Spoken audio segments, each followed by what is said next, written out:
Hello everyone, Bilkis here once again. Welcome back to my channel. If you are new to my channel, kindly subscribe and hit the bell before the subscription button. If you are a returning subscriber, I say a very big thank you to you. Now, so the last class we did was factors of numbers.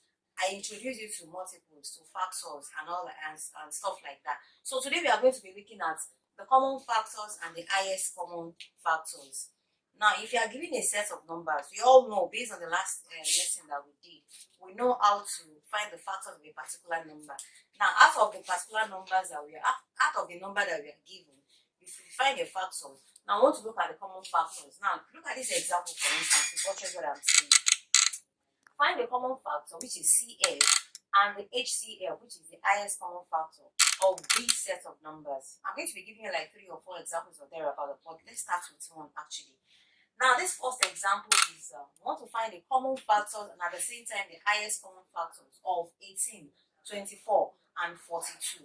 Now, we cannot find the common factor of just a single number. It has to be a set of numbers. It has to be a set of 2 or more numbers because common means what is common to this and also common to that. Meaning that you can actually find the factors of 18, but you cannot find the common factors of 18 alone.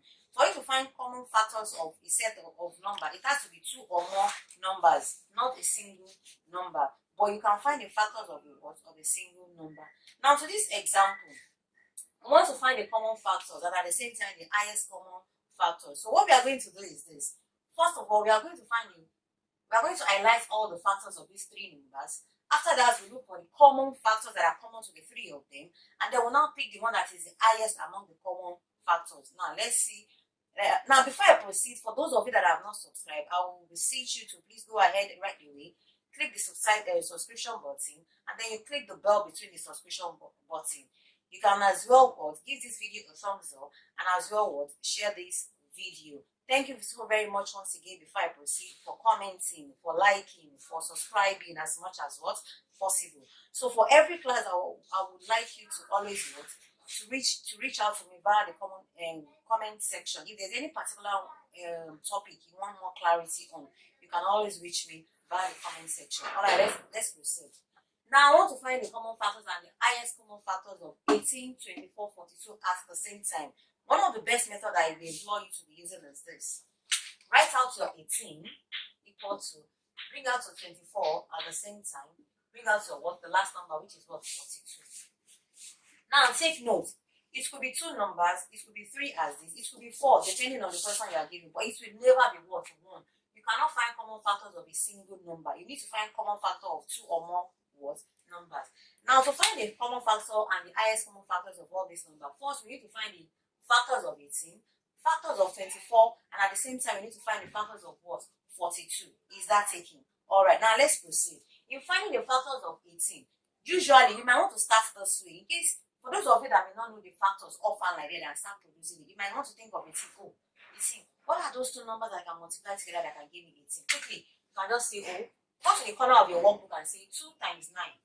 You definitely give me 18. But this 9, I can still break this 9 further down, isn't it? Now, if I break this 9 further down, I will have 3 times 3. Because 3 times 3 can give me 9. So I'll bring out these 2. It will now be 2 times 3 times 3. Now, if you look at these 3 and these 2, I can't break them further than this. So I'll rather leave them this way. 2 times 3 times 3. And then I'll come here and enter it. 2 times 3 times 3. Now you want to do the same for 24. You can ask yourself before you proceed, what are those 2 numbers that can multiply together that can give me 24? Don't forget, always start from the smallest number, which is 2. If you start from 1, you're still going to get this back. So start with 2. Now, in starting with 2, you need to ask yourself if that number is divisible by 2. That is, if 2 can divide such number. If 2 cannot divide such number, you should not start from 2. For instance, if I have 9, if I ask myself what are those 2 numbers that can multiply to give me 9, I cannot start from 2. I have to start from 9 because I know that I have to start from 1 or any other number. Or I cannot start from 1. I cannot start from 2 because 2 cannot divide this 9. Do you understand? So you have to look for a number which can actually divide this. Now, what are those 2 numbers that I can think of that when I multiply will give me 9? They are just 3 times 3. Do you understand? Now, based on this premise, now let's proceed. I have 24 here. So if I'm going to start if I want to ask myself, what are those numbers I can multiply together to give me 24? And I want to start with 2. In starting with 2, that means I want to divide this one into 2 equal halves. So that will be what? 2 times what? 12. Now I know that 2 times 12 will give me what? 12. But I need to further decimate or break down this what? 12. In doing that, what do? I can say, what are those numbers again that can add together, that can multiply together, that can give me this 12? Let's see what it will give us. I think 3 times 4, yes. 3 times 4 can actually give me what? 12. So from here, I can bring down my 2 and say 2 times 3 times 4. But if I look at the factors very well, I can still say, oh, I can still break down this 4. Yes, it's possible for me to break down this 4. So what do? I'll break down this 4 to be what? 2 times 2. So if I have this 4 to be what? 2 times 2. Meaning that this one will now be what? 2 times this 3 times this 2 times 2. Is that clear? So altogether, what do I have? I have 2 times 2 times 2 times 3. Does that make sense? Alright. So for the 24, this is what we do. We have 2 times 2 times 2 times 3. Does that make sense? Now the last number, which is what? 42. I want to follow the same procedure. You follow the same procedure, this is what I get to do. In following the same procedure, this is what I get to do. I have 42 here. Now let me think of 2 numbers that I think I can use to divide this that can multiply to give me what? 42. I can start by splitting, assuming that I want to split 42 into 2.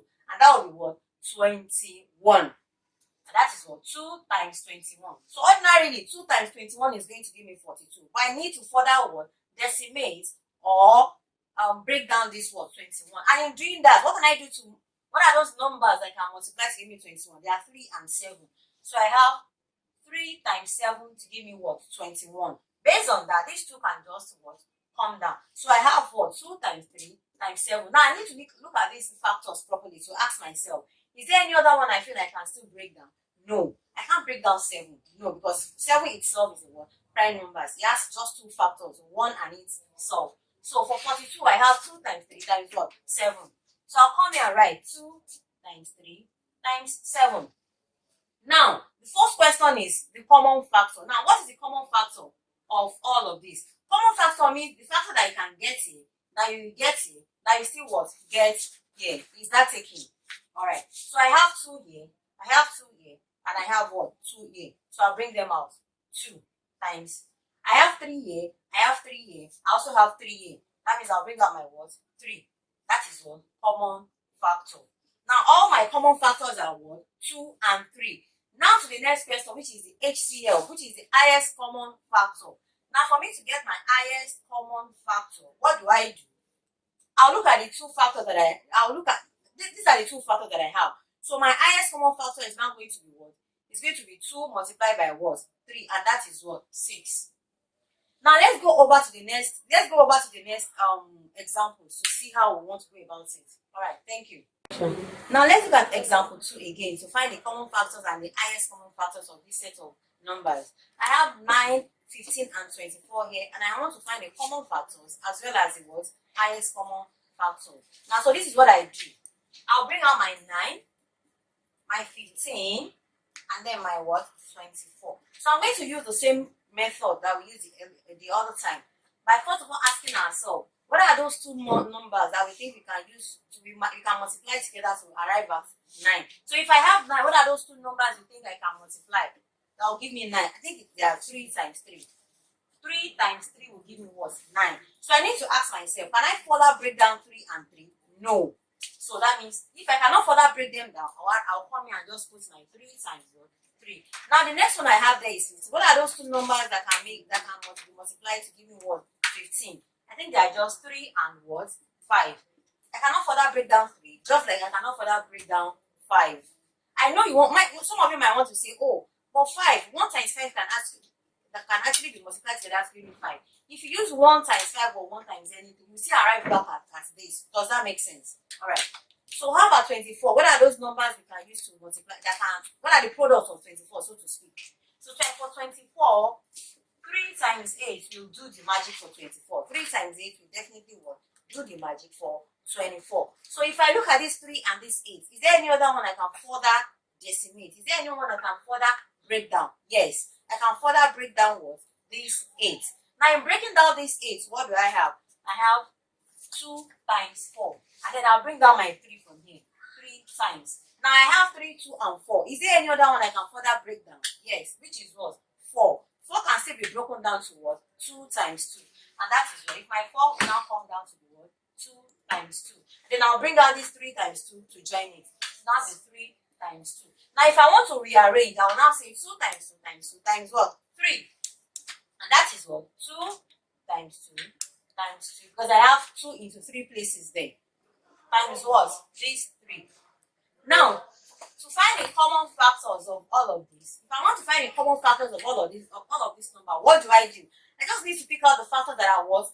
That are similar to each of them, that are common to all of them. I have 3 here, I have 3 here, and I have what? 3 here. I write it out. Now, I don't have any other number here. I have 5 here, I don't have 5 here. So, our common factor is just what? It's just 3. So, what is our highest common factor then? Now, our HCF, which is our highest common factor, is now going to be what? It's still going to be what? 3, because that's the only number that's the only factor we're able to bring out. Is that clear? Alright. So my highest common factor is still going to be what? 3. Now let's go to example 3, which happens to be the third example here. 3 to action. Now let's look at this example 3, which happens to be our last example. Now I want to find the common factors. I want to find the common factors and the highest common factor, which are the CF and the HCF of 35, 50, and then 65. So I have my 35, I have my 50, and I have my 65. Now, what are those two numbers that I can think of that can give me 35 when I multiply them? I think that those 5 times 7. Now, 5 times 7 is going to definitely give me 35. So I need to ask myself, can I further decimate 7? No. Can I further decimate 5? No. So I move to 50. What are those numbers that can give me 50?